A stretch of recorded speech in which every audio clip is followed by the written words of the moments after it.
Welcome to TechLeapart channel, and in today's video I'm going to show you how to insert icon on Microsoft Excel. Now the first thing you have to do is open up your Microsoft Excel. Now from here open any document. Now to insert icon, at first you have to click on insert tab.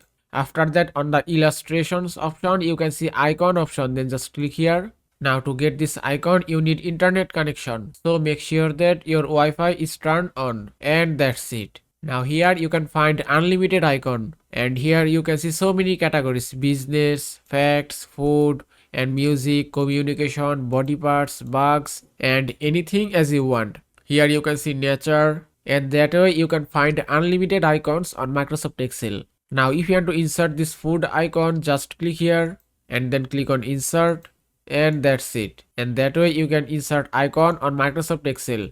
You can also resize your icon size from here, and from here you can rotate your icon, and it's done. Now if you click on this icon again, and here you can see graphics format option, then just click here, and here it is. From here you can customize your icon. From here you can change your graphics style, and you can choose any style as you like. From here you can change color, you can choose so many colors, and that's it. And that is how you can insert icon on Microsoft Excel. I hope this video was helpful. If it was, please give it a thumbs up and don't forget to subscribe.